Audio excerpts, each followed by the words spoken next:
Greetings, everyone, and welcome to APP3 Biosafety Biosecurity meeting. We're just waiting for people to join. I am actually looking out for our co-chairs, and I don't quite see them. Hi, Jacob. I thought somebody else was going to be joining us. Morning. Sorry. Gabby is on travel and I was supposed to be in another meeting, but that meeting got moved. So now I'm here and the person who's going to start things is no longer joining. Okay, all right. Lots of shifting this week. Thank you. I'm looking out for Aaron. While we're waiting, please go ahead and put your name and affiliations in the chat. It looks like we have some new people. Hi, Fatima.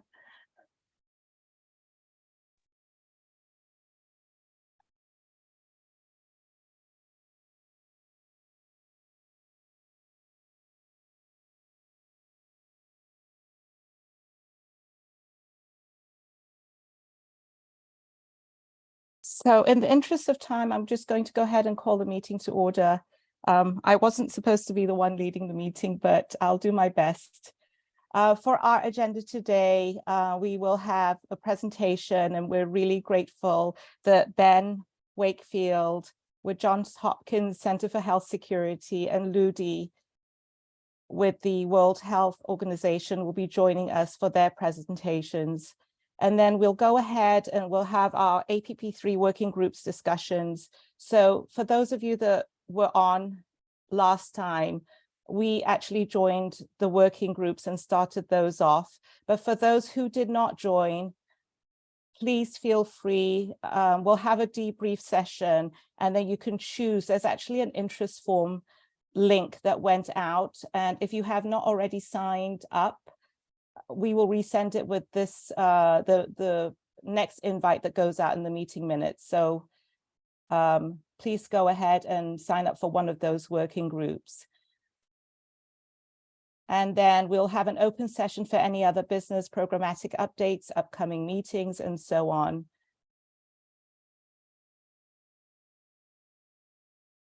Jennifer, it looks like Aaron has been able to join. So okay, if great. we want to invite our co-chairs to make brief remarks, then we can lead off into the panel for the morning. Thank you, and sorry for the tardiness. Nothing to add. Really looking forward to the presentation from Johns Hopkins and WHO.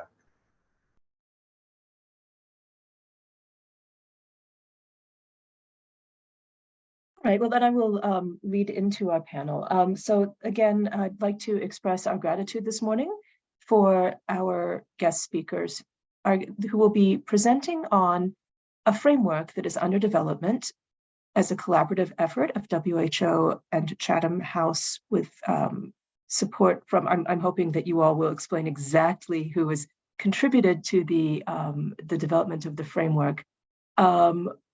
To provide guidance for military-civilian collaboration generally for global health security, and to discuss with us today what that might mean as an implication for biosecurity. Again, our panelists are Ben Wakefield from the Johns Hopkins Center for Health Security and Ludi Suryantoro from the World Health Organization. I will introduce the two of them, and then we hope to have a few minutes at the end for discussion. So I'm turning over to our presenters. Thanks very much, Julie. I think Ludi will start with the strategic overview from the WHO perspective, and then I'll follow on with the specific details of the work that we've been doing at Johns Hopkins Center for Health Security in partnership with Chatham House. So Ludi, if you're there, I'll sort of hand over to you to kick us off.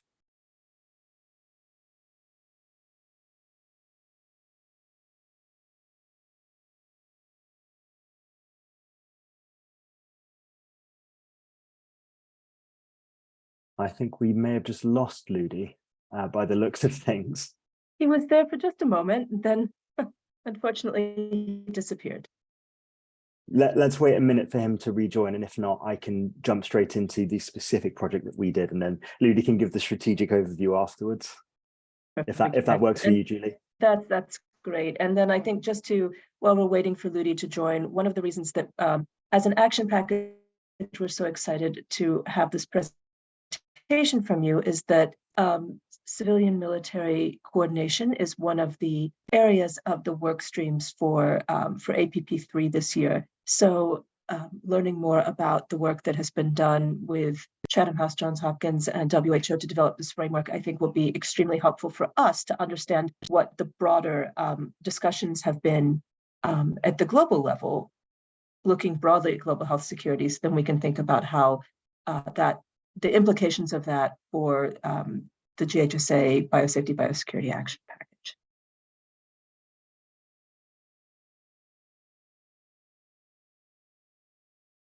And I know that Ludi was joining us very kindly from his holiday, so it's unfortunate that technology seems to have failed him at a clutch moment. Absolutely. In the interest of time, I can speak about the specific project first, and then Ludi can come in if his internet allows and give us a broader overview. Perfect, thank you. Yeah, okay. I'll start sharing my screen now. I think this is what I need to do. Bear with me, and then if I start this, can everyone see my slides okay there? Yes. Yes, we can. Okay, great. So firstly, I just want to thank Julie, Jacob, Gabby, Jennifer, and our DoD co-chairs and all of APP3 for the opportunity to share our work in this forum. It's great to be back at these meetings. I used to be the Chatham House rep to APP3, so it's nice to be back. For those of you that don't know me, my name is Ben Wakefield, and I'm a senior analyst at the Johns Hopkins Centre for Health Security, but I'm still based in London in the United Kingdom. So I'm going to briefly present on the Centre's specific work on CivMil collaboration for health emergency preparedness. And that's part of a much wider and larger WHO initiative that Ludi will speak about shortly, which is supported by the US Defense Threat Reduction Agency. So our specific project, which again is just a small part of that larger WHO initiative on CivMil, was conducted in partnership with WHO and the Chatham House Global Health Programme, which is where I started work on this project before moving across to Hopkins. We also had support and collaboration from the International Committee of Military Medicine, which was extremely useful as we navigated the research process. So I want to take a quick moment to acknowledge everyone from the research teams, which Julie kindly flagged earlier, because we did have a lot of people working on this from both institutions. And it was great for us to have a multidisciplinary civilian and military team to complete this work, especially considering the topic. So I'll jump straight into it. The project overview. Our work aimed to improve CivMil collaboration for health emergencies at the national level, and that's excluding foreign military support or intervention. And we wanted to shift the focus from response to the preparedness phase. It's built on the understanding that CivMil collaborative efforts have played critical roles in national responses to health emergencies across the globe, from natural disasters to infectious disease outbreaks. As many of us know from our own experience during COVID-19 response, CivMil collaboration has ranged from setting up quarantine centres to clinical support or the provision of laboratory facilities or manpower for vaccination efforts and support to logistical efforts, among other things. But that kind of collaboration has often been utilised as an ad hoc last resort during emergency response, and that brings significant challenges, and including during the recent pandemic. This and other health emergencies have highlighted the need to shift that focus from response to multi-sectoral preparedness. So we set out to understand how collaboration was happening at the national level, to identify any relevant trends, and then prepare a compendium of key themes, considerations, and examples of good or best practice from countries to help inform their own preparedness planning in the future, but being aware that this is not always possible or appropriate to do so in every country or setting. So the project builds on previous WHO guidance on civil military collaboration, namely the National Collaboration Framework, which was published in 2021, and both Hopkins and Chatham House also supported the development of that among a group of many other experts. And this new guidance aims to bring together new examples and learnings from recent experiences, particularly considering how involved the military was in many countries' COVID-19 responses. So what we've done is we've taken the results of this research that we've done and packaged it into an additional draft WHO guidance document, which should be published later this year. There we go. So the way we did this, our data collection consisted of a literature review, member state survey, interviews, and focus groups. But I'm not going to dwell on methodology too much, but I will run through each part quite quickly. So we started with the literature review to identify any relevant documents related to civil collaboration in the specific context of public health and strengthening IHR capacities. Again, this was in the national context, so excluding foreign military support. Due to that narrow focus, it yielded very few results. So the new compendium consists of almost entirely newly collected data, which we drew from 51 member states across all 6 WHO regions.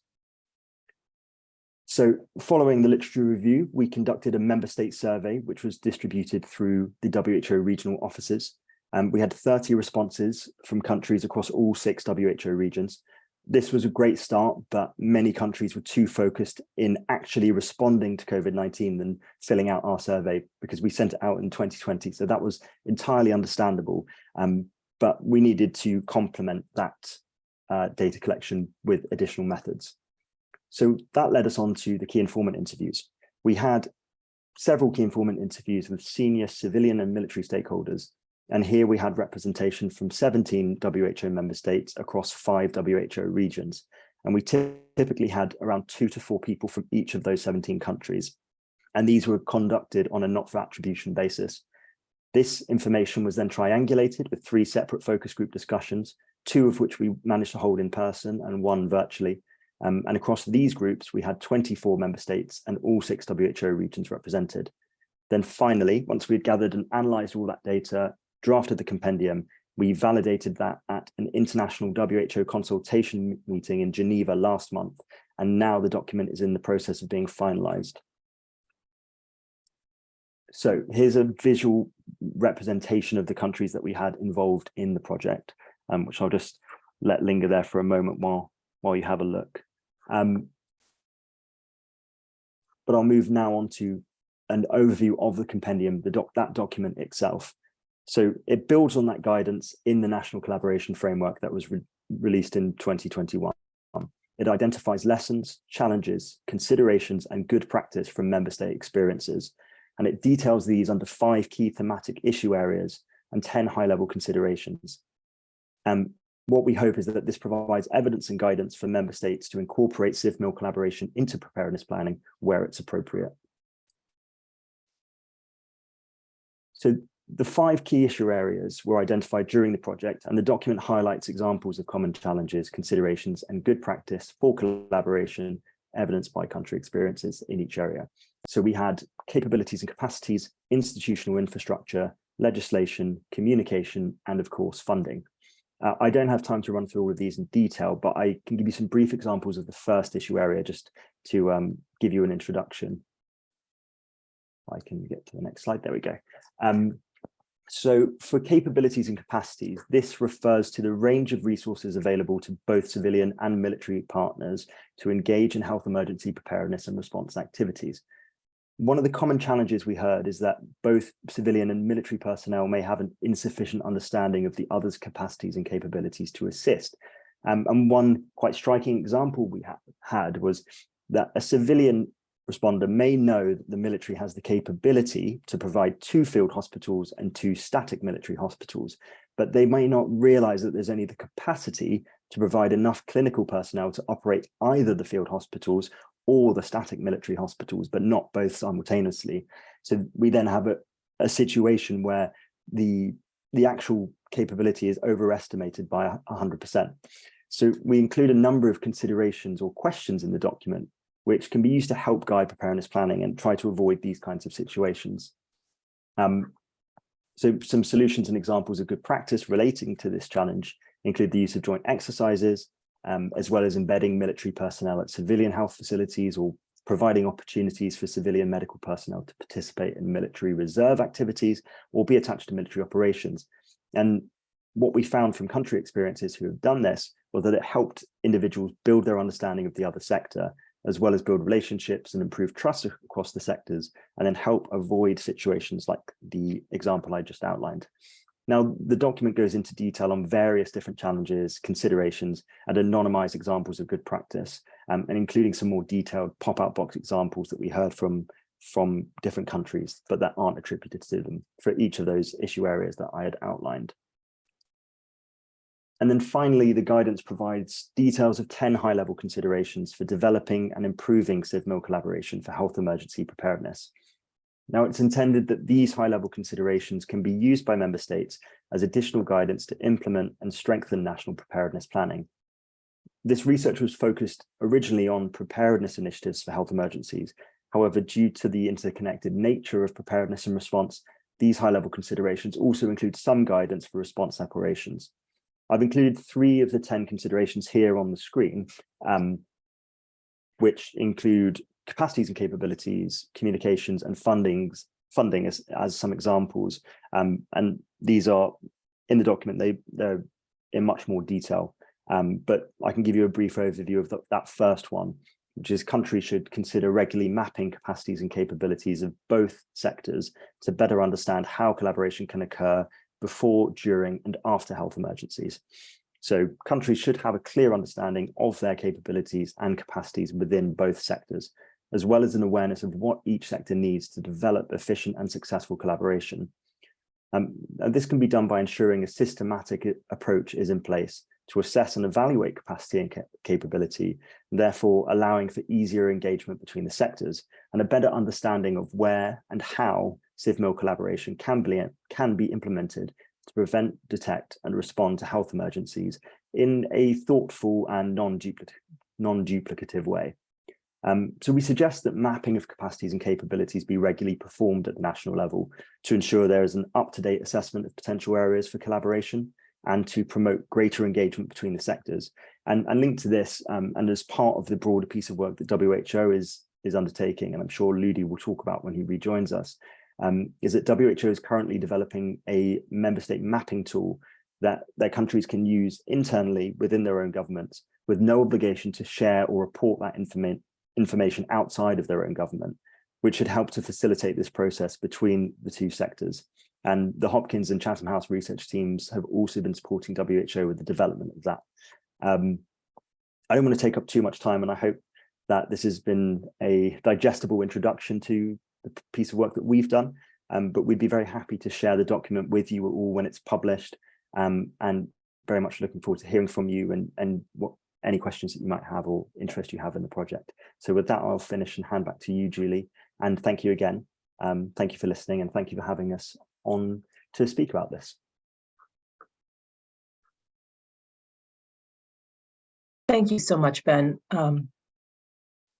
Appreciate the overview of the research that has gone behind this and the introduction to how carefully this has been thought out in terms of the framework. I think there's a lot here to discuss among the action package in terms of where this applies for the subset of preparedness that is covered by biosecurity and biosafety. I'm delighted to say that I think Ludi has been able to rejoin us, and if he is able to join us even without video, it looks like, there we go, he is able to join us with video. We will turn it over to Ludi for his remarks, and then it looks like we will have a few minutes for discussion. Ludi, over to you. Hi, can you hear me? We can, yes, thank you. Thank you. Sorry, I'm on leave, so apologies for being informal. So I'm glad to be here, and thank you for the invitation. And let me just maybe start with the presentation. Is that, yeah? Yes, please. Okay, I'm gonna share my screen.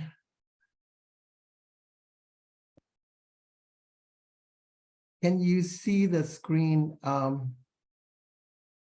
Yes, yes, we can see it.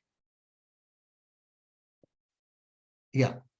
Perfect. Okay, thank you very much for the opportunity for WHO to present the latest update on the our effort initiative advancing civil-military collaboration to strengthen health emergency preparedness.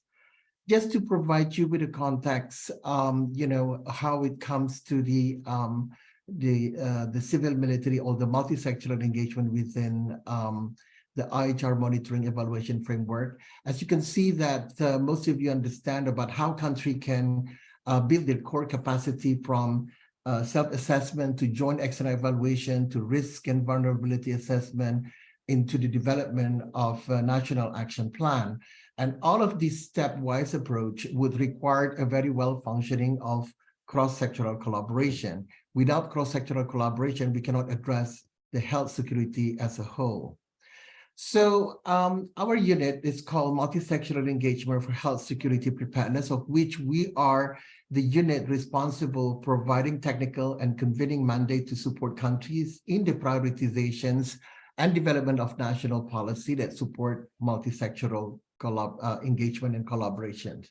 So this is just a brief slides about what is our approach in terms of how we can engage with other sectors beyond health sector. To date, we already published several cross-sectoral collaboration, to name a few. In addition to more in-depth presentation on civil military, we also have done the the handbook for parliaments and parliamentarians and members of parliaments, national parliaments in particular, a handbook on the international health regulation, an introduction about the benefits, why IHR implementation would a good investment at the national level.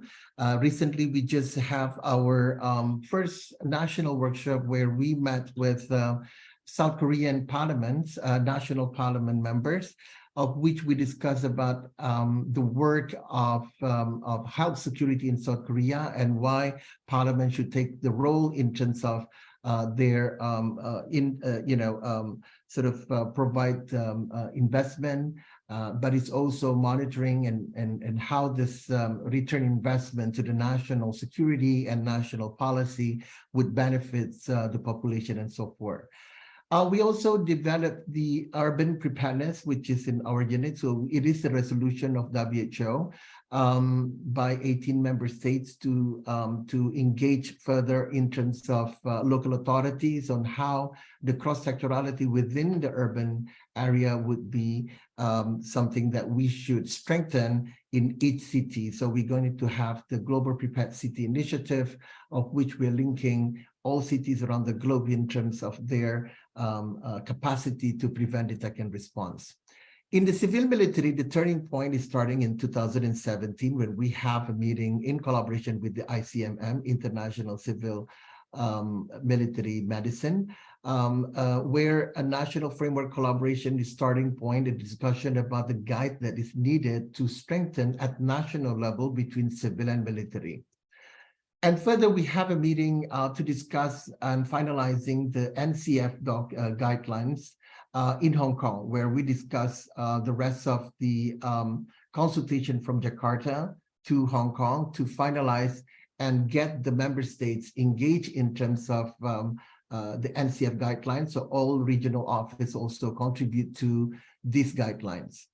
Then further recently, we just have our further ICMM, at the ICMM World Congress, we engage with most of the ICMM members and promote the NCF, on how we can collaborate further at the national level. And we had a very good turnout. Most of the countries, including China in this case, and Thailand, and also some African members attended this roundtable discussion. And recently in Geneva, we further introduced the mapping tool, the civil military mapping tool, with some key members and partners, and we engage further. And we thanks, of course, the Chatham House and also the GHU on their contributions to our guidelines and also the compendium. So in the context of civil military collaboration, as you can see in this slide, during the response, there is a clarity and there is an evidence of collaboration between civil and military. They somehow identify the key roles in mitigations, in intervention, but it's also to ensure that the containment of the pandemic is starting from a very early stage of the pandemic and flu up to the recently in COVID-19. However, preparedness, once the response is done, the preparedness area is really lacking, and then the compendium is showing that results of lacking the collaboration after the response is being maintained, or is the pandemic has been maintained. The guidelines on NCF is the first guidelines that we introduced. It's just an initiative starting in 2017, and recently 2021 is launched. It is the starting point of the discussion about the NCF. It should be noted is before the pandemic. So we are thinking ahead in terms of how we can engage better with the military sectors or security sectors. It's also momentum was highlighted during the pandemic, of course, and the lesson learned that we get from the different responses, different disasters that is happening around the globe. And then the key element is to enable at the national level, the two sectors should collaborate in the detection and share their role and responsibility and values, and bring the capacity to have the same sort of like a parallel collaboration between the two sectors. WHO and partners is supporting across WHO regions in terms of the implementation of the NCF. So the NCF is looking at very briefly on the legislation context, the high-level commitment that require for the strategic collaboration, the multi-sectoral approach, what it means, and then as further acknowledging the differences of between public health and the military. We start by looking at the taking stock on capacities in both sectors, facilitating collaboration through health security mapping that we are going to explain to you more in depth. Building trust. This is something that consistently has been highlighted in different meetings about building trust and developing understanding each other organizational culture and capabilities. And sharing information increases for mutual benefits and mutual understanding. And then the guides is also provide some input in terms of how to identify technical areas for health emergency collaboration, specific technical under the self-assessment process, for instance, that they can take into more joint activities and placing focus on the preparedness area rather than response. To have everything is identified, we need to make sure it's going to be formalized into a very well-structured collaboration, because a lot of collaboration in many countries is based on ad hoc basis, or if the relationship is built into a very consistent way. But to ensure that the two sectors can work together, we need to make sure that there is a coordination mechanism. And collaboration framework is focusing at the national level, and then be focusing on the joint activities that the two sectors value as an important area that they can benefit from each other. And of course, implementing the joint activities in lines with the health priorities on how the security sectors would then further contribute to health security. But the context of the IHR and then the context of the current discussion by the member states of WHO in the amendment of the IHR and the pandemic treaty in the future would require a further in-depth understanding on how the collaboration should take place in different settings. There is a naturally occurred situation that the two sectors should work together, but it's also accidental and deliberate. This is something that the two sectors will require a further in-depth collaboration on how they can share value, share responsibility, but it's also looking at joint activities together at the national level, so there is a meaningful of cross-sectoral or multi-sectoral collaboration. Now I'm introducing you the recent tool that we developed called the Civil Military Health Security Mapping, or CMAP. This is a mapping exercise that both sectors should try to identify key areas for collaboration. It is a cross-sectoral action that contributes to the IHR. That is the focus. It is a tool that we developed to support country to identify areas where preparedness capacity they are lacking each other, or they can see the benefits, strength, one sector probably in one area much more advanced and the other area is lacking, they can complement to each other and building synergistic alignment of effort for health emergency preparedness at the national level. The objective is to outline the health security organization and resources that is available between the two sectors at the national level, and then to identify synergies, the areas potentially that can be further implemented at the national level or at the subnational level. The tool will help the country to map out the cross-sectoral civil military capacity and capabilities corresponds to the IHR core capacity relevant for health emergency preparedness. It is also to provide countries with an overview in preparation for civil military national workshop. As you can see that we already implement the NCF workshop in countries. And the CMAP is supposed to be prior to the workshop. We provide a data collection and data for the discussion further at the workshop. The result from the CMAP is owned by the country, so it is not assessment. It is always very tailor-made to the country specific and the country structure and the country governance. So this is just to give you a little bit about how the tool is look like. This is, you can see, this is an aggregated summary of the mapping results that we show you here as the dashboard. But it's also linking the dashboard with the sub-dashboard where the data sheet is being collected. Linkage to the national, of course, to the national NCF guidelines that we are working on. The tool will provide a lot of questions, both for military sectors and, of course, the civilian sectors. And then there are approximately about 16 indicators. And of course, this is just the starting point. We often to do a lot of adaptation from the actual tool to the actual questions of the country feel much more, relevant or addressing to their concern or addressing to their actual, objectives. For instance, the data collection that we have is benefiting for the two sectors to have a great understanding where their status of capacity of preparedness between the two sectors.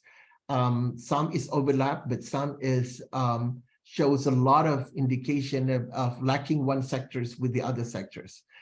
As I said, the data sheet collection is will be a very simple yes or no.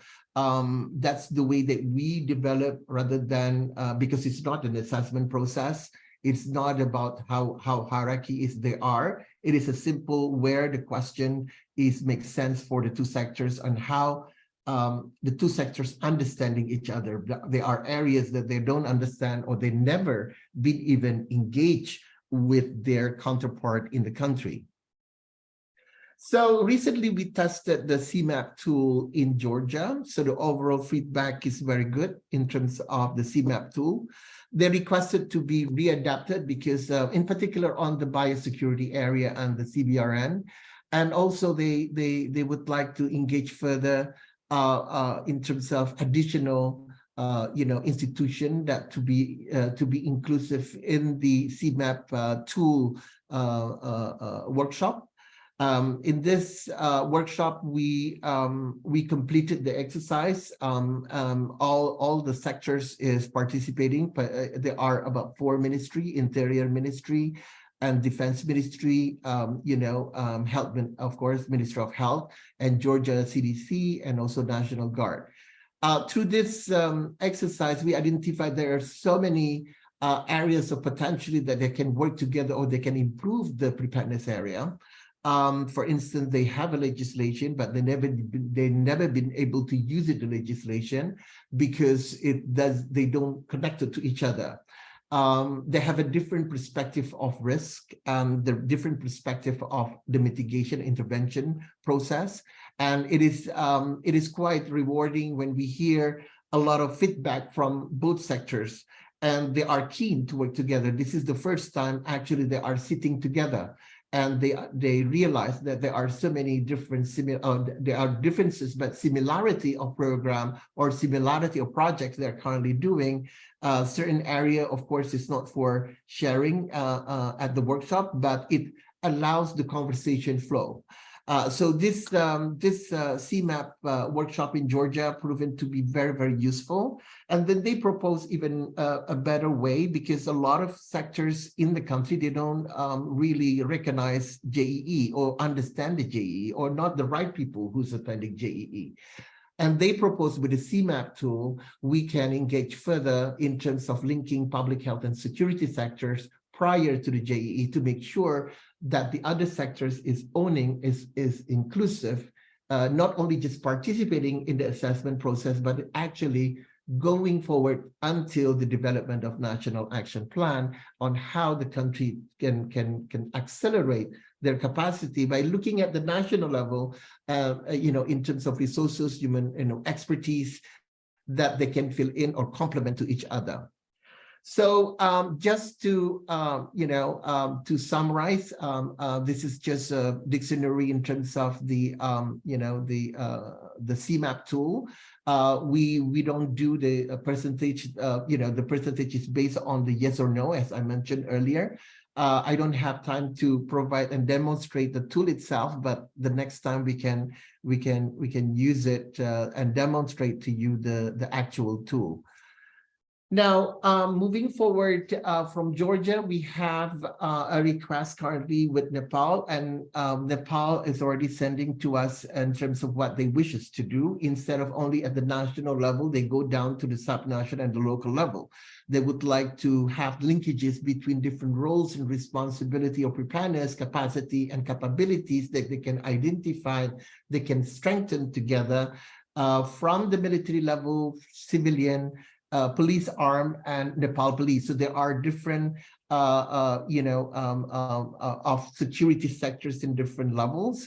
And the consequently, the CMAP tool will be tailored to actually the Nepalese, structure, the Nepalese objective. So the tool is pretty flexible in that context. But so we don't have sort of like a uniformity, but we can identify the uniformity on the areas of collaboration they feel that they would like to pursue further in strengthening their capacity and sharing information.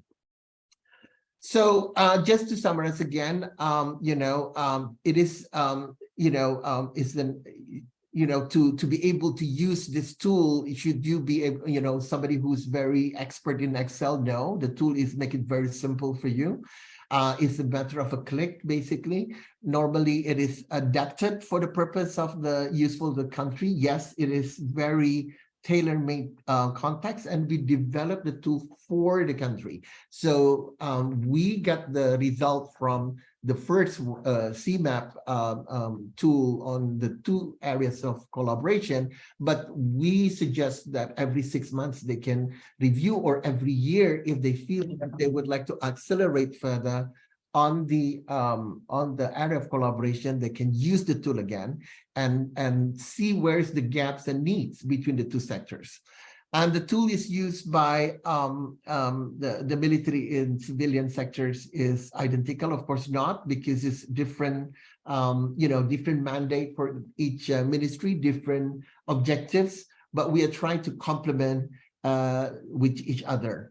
So far, we don't have an online mapping tool. We are developing the mapping tool, and we are, specifically as a request of Georgia, for instance, and we are about to start in Bulgaria with more on the context of biosecurity and mapping. Also, not only just the capacity, some countries would like to mapping the facilities where it's appropriate that they can share to each other. So in closing, this is my last slide. We continue to promote this NCF initiative guidelines and workshops to countries. There are options for collaboration, either to accelerate the national action plan that we are trying to guide to, in the country can use that, using it prior to the assessment so that there is a robust engagement that they can build trust from different sectors, and they can see the benefits, why they do the assessment up to the National Action Plan. But it's also looking at further in terms of human-animal, environment interface, because in the military, they do have the vets, they do have the expertise, but they haven't been able to work together with the other vets. So we are exploring that suggestion from countries.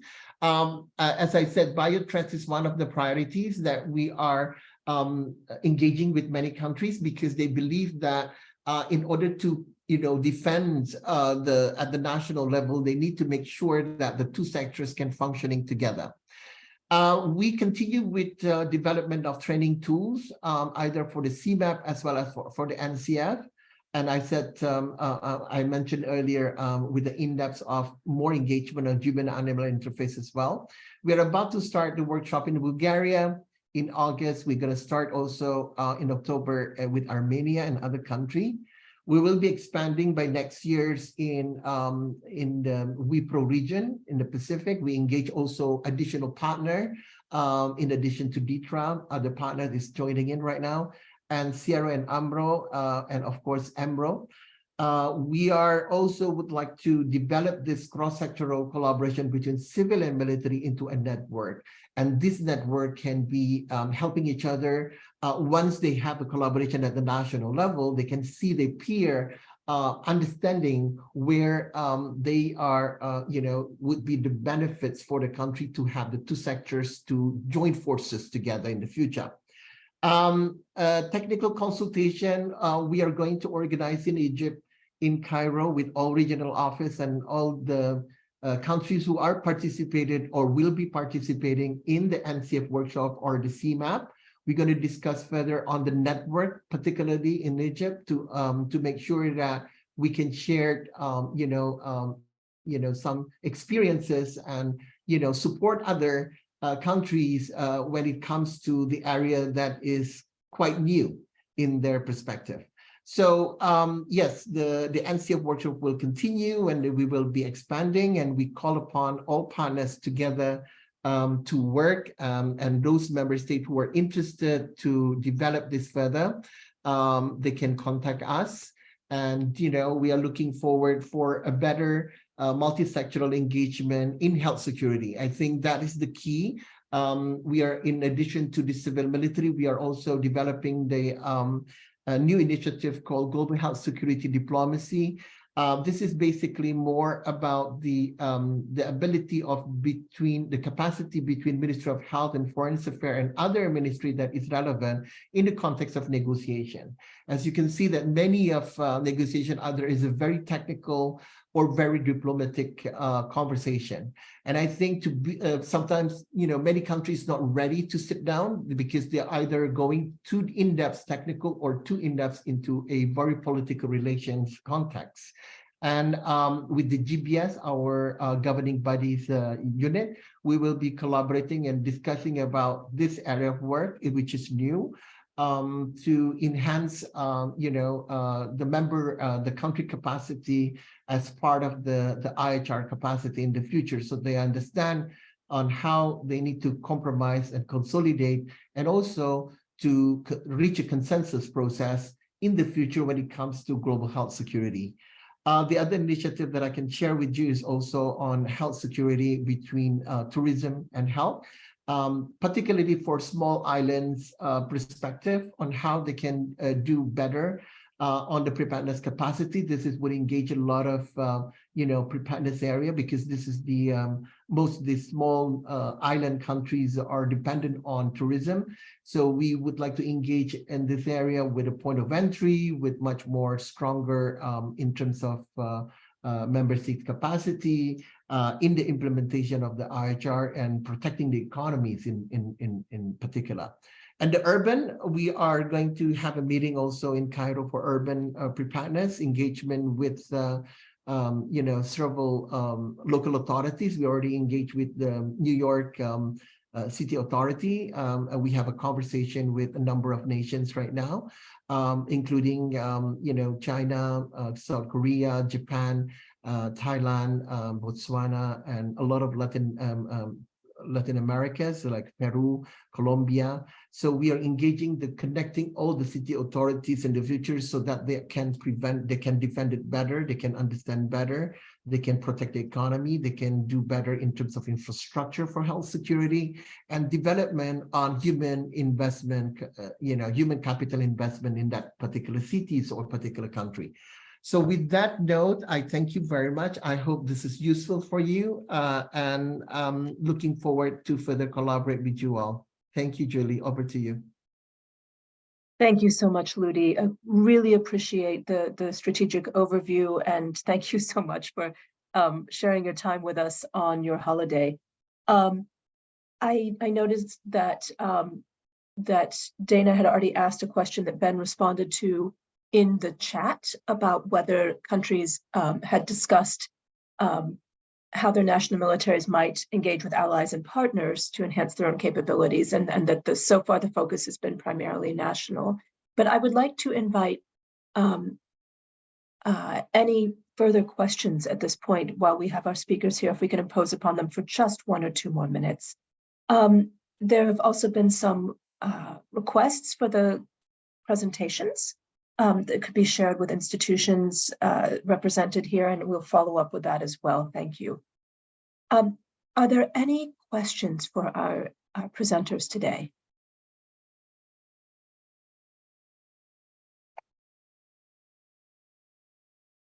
Yes, please, Aaron. I'll go ahead and break the ice, because I'm sure that there are a lot of questions once the juices get flowing. And Ludi and Ben, thank you so much for taking the time. I found the presentation absolutely fascinating, both of them.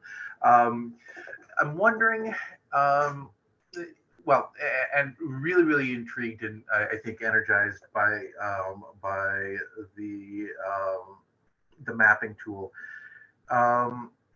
I'm wondering what's next, because we have, as you may have heard, one of the work streams that we're inaugurating here is a civil military engagement working group. The purpose of which is to, have some tangible outputs that might be kind of helpful in this space. I'm wondering, where are you going, and where would be would it be beneficial from additional work from the action package? Thank you, Aaron. Thank you. Great to see you. Yes, so we would like to, for further, that we engage so far with 7 countries.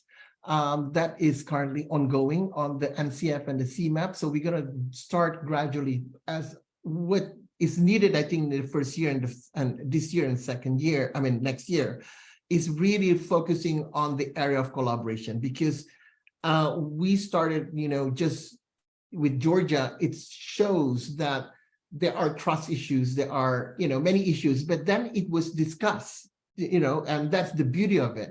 There is a lot of disagreement on where is their sort of like their territory, where they are mandated to do. When it comes to lab and when it comes to biosecurity, it was discussed quite heavily in Georgia. And they don't understand on where is to push the button. That's very scary in the future, but they do have a mechanism when it comes to,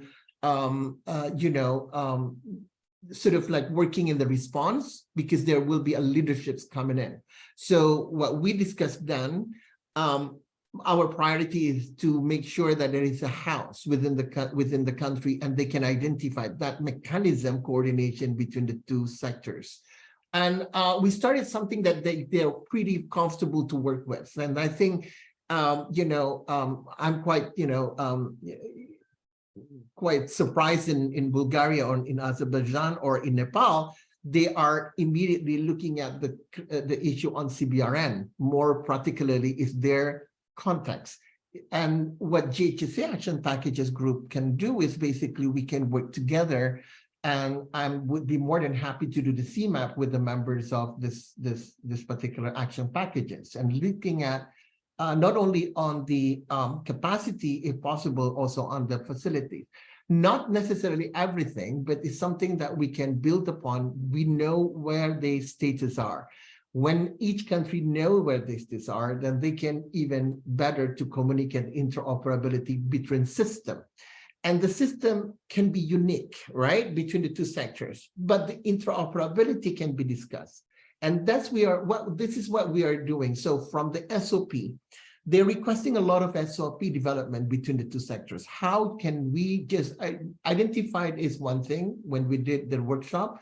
When it comes to the detailed activities, like for instance, sharing, I don't know, simulation exercise every 3 months, after action review is something that the military is doing it very comfortably, but it required a lot of resources.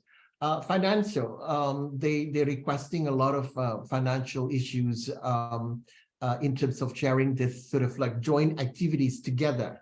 So quite interestingly, that when we did the Parliament engagement workshop on the IHR handbook, the South Korean National Parliament is so interested in this area, and then they would like to make sure that they can invest at the national level. So that is I think what WHO can do with this action packages. We do have access to the Parliament, is we have access to many different ministries right now. And I think our convening power will help the country to build better in the future capacity. So I thought if you have an initiative on this area, would be very interesting that we can work together in many countries on bio, because it was requested by the many countries. And surprisingly, also that other countries start to pursue.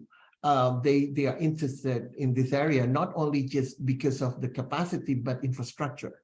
So they would like to build better the infrastructure, what infrastructure that interoperability means, and the SOP linked to the infrastructure. So in other words, is that we are not in the infrastructure business, but we can say that where we can identify that communication basis first. I think that's, we talk about also, Aaron, about secondment to different, from one ministry to another. This way is a build career capacity for them. So they like the ideas of that. And again, it shows the linkages much better between the two sectors. The common denominator is also Ministry of Interior. Because of the Ministry of Interior role in the national security is quite evident. Now, we engage in this area of civil military, but we also engage in the local authorities, which is in most countries under Interior, sort of guidelines, the Ministry of Interior guidelines. So we engage with several Ministry of Interior. There is already a request, and we hope that we can discuss it in Cairo in end of November. Some of them already showing their interest to participate because of the national security context. Thank you so much, Ludi. I think there's many questions here. I think we don't have time to touch on all of them. I think one of them was very just briefly, Jennifer raised the question of if there are any plans to map countries in conflict regions, for example, in the Sahel region. We do, and we're currently doing it in Ukraine at the current, Ukraine and South Sudan and Somalia. But we recently presented this to the military meeting in Koblenz in Germany, organized by German colleagues, and they are quite interested in the conflict areas as well. The difficulties in the mapping tool in the conflict area is about data collection. We need to make sure that we need about 4 weeks to do a data collection, Julie, because we need to get the quality correct. We need to make sure we send our expert to the country, sitting down, and then it's really going to, although it's yes or no, but we need to have the quality of the discussion between the two sectors, a great understanding, and we need to readapt the question in the conflicts. So the questions right now is based on IHR, Julie. We always readapt it to the context. So if this is about the conflicts, then the question needs to be readapted. So we need another additional 2 weeks, so 6 weeks to actually to do a real data collection. Even it's a limited people, but if they represent the right authority in the country, we can do it. Fantastic. Thank you so much, Ludi. And thank you, Ben, for your presentations today. I think that most likely we could carry this conversation out for hours, but that wouldn't be very fair to you. Appreciate that you've presented this to us all today, and I'm sure there will be many follow-up discussions in the weeks and months to follow. Thank you so much for your time. Thank you. Thank you very much again for the opportunity. Thank you. Thank you. Thank you. Thank you, Ben. Thanks, Lily. All right, I appreciate, again, I hope that you all join me in applauding virtually or visually using the reaction functions for our speakers. That was a wonderful presentation and much, much appreciated. We have just a few moments left. I think that we had initially planned to take some time to review the outcomes of our last meeting in terms of the work stream launch.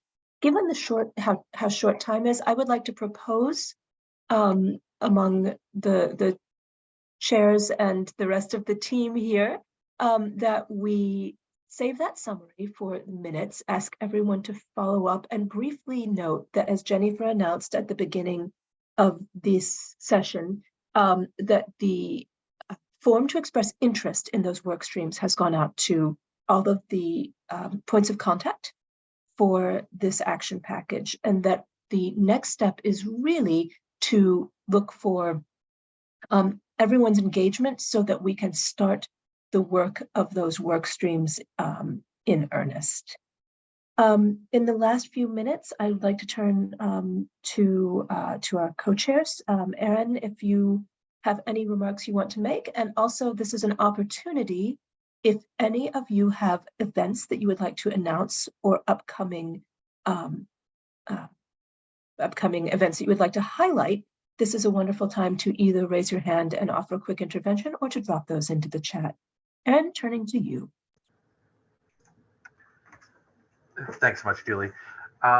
So only just to reinforce and encourage folks to take a look at the interest form that I believe Jennifer just circulated in the chat, and express interest in the working groups. They will thrive directly proportional to the amount of interest and energy that folks put into it. And so and I think there's a really great opportunity across all three lines of effort to really demonstrate some the value of this action package and bring additional capacity to bear in this space. So thank you very much, and do feel free to reach out if you have any questions or concerns or comments.